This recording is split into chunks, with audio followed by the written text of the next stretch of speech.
You good? What? Holy shit.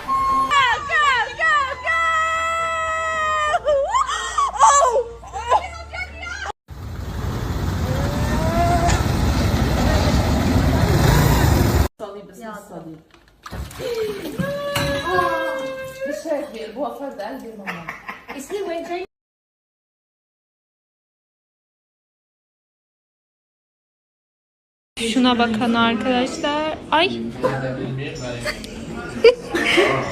Bu niye böyle